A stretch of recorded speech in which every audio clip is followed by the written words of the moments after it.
নমস্কার ফ্রেন্ডস, আজকে Nifty 148 point পজিটিভে বন্ধ হয়েছে এবং প্রিভিয়াস ক্লোজের অনেকটা উপরে খুলেছিল এবং খোলার পরে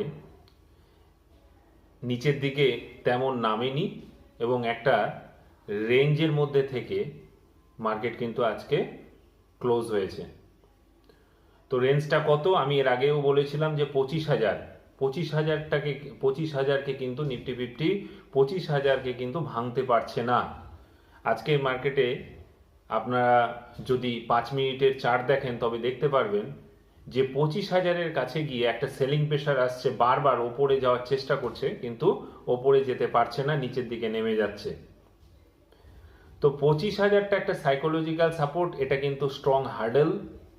এটাকে ক্লোজ করেছে আজকে, এটাকে ক্রস করে সামথিং অল্প 25,100 সামনে 25,001 সামথিংয়ে বন্ধ হয়েছে।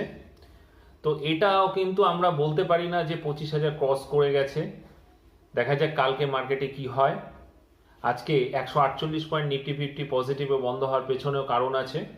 ডোনাল্ড ট্রাম্প ইউরোপে যে ট্যারিফ লাগানোর কথা বলেছিল সেটা 24 ঘন্টার মধ্যে সেটাকে উইথড্র করে নিয়েছে এবং উইথড্র করে নেওয়ার পরে কিন্তু মার্কেট কিন্তু একটা স্ট্রং র্যালি করেছে, সেটার এফেক্ট আমাদের মার্কেটেও পড়েছে।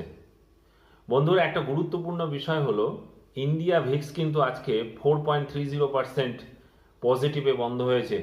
এটা কিন্তু একটা ইন্ডিকেশন। আমি বারবার বলি যে মার্কেট কিন্তু 18 পয়েন্ট সামথিং ইন্ডিয়া ভিক্স হওয়া কিন্তু মার্কেট কিন্তু খুব ভোলাটাইল হবে। মার্কেট ওপরের দিকে যেমন র্যালি করতে পারে অনেকটা, নিচের দিকেও কিন্তু নামতে পারে।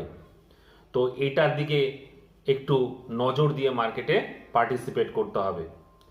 তো সমস্ত কিছু বিচার বিবেচনা করে আমার কালকের জন্য যে সাপোর্ট আর রেজিস্ট্যান্সগুলো হবে সেগুলো নোট ডাউন করুন।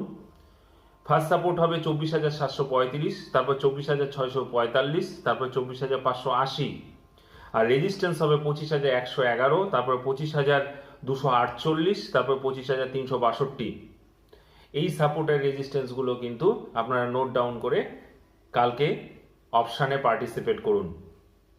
ইন্ডিয়া ভিক্স অনেকটা পজিটিভে বন্ধ হয়েছে, এটা মাথায় রাখতে হবে।